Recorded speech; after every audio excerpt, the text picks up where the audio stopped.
اللهم صل على محمد خير خلق الله رسول الله.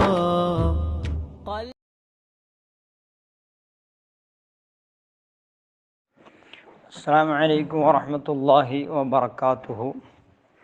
الحمد لله والصلاة والسلام على أشرف المرسلين وعلى آله وصحبه أجمعين أما بعد.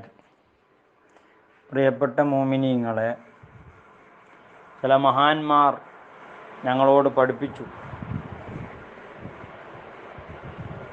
ലൈലത്തുൽ ഖദ്റിൽ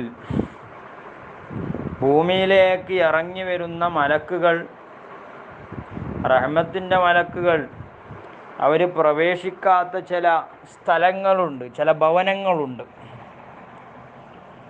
അതിൽ ഒന്നാമത്തത് ബഹുമാനപ്പെട്ടവർ പറഞ്ഞു, ക്രൈസ്തവ ദേവാലയങ്ങൾ, അതായത് ചർച്ച്.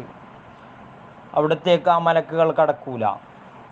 ഉബയൂത്തുൽ അസ്നാം, ബിംബാരാധകരുടെ ഭവനങ്ങൾ, അതായത് മൂർത്തി വെച്ച് പൂജയാക്കുന്ന വീടുകൾ, അവിടേക്കും മലക്കുകൾ പ്രവേശിക്കുകയില്ല.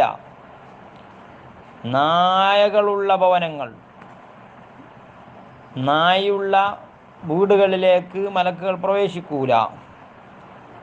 തസാവീർ, ജീവജാലങ്ങളുടെ, അതായത് ഫോട്ടോകൾ, ജീവികളുടെ ഫോട്ടോകൾ ഒട്ടിച്ചു വെച്ച സ്ഥലങ്ങളുണ്ടാവും, അവിടേക്കും മലക്കുകൾ കടക്കൂല. അതേപോലെ കള്ളുള്ള വീടുകൾ, ഹംറ, കള്ള് ഉള്ള വീട്, ചിലപ്പോൾ വീടിൻ്റെ ഉള്ളിൽ കള്ളിൻ്റെ കുപ്പി വെച്ചിട്ടുണ്ടാവും, അതുണ്ടെങ്കിൽ മലക്കുകൾ പ്രവേശിക്കുകയില്ല. അതേപോലെ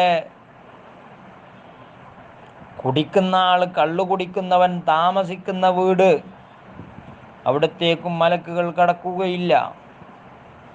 ഏഴാമത് പറഞ്ഞു, കുടുംബബന്ധം മുറിച്ചവരുടെ വീട്, കുടുംബബന്ധം, ഫാമിലികൾ തമ്മിൽ ചൊടിച്ച് ഉണ്ടാകുന്ന ആളുടെ വീട്ടിലേക്കും മലക്കുകൾ പ്രവേശിക്കുകയില്ല.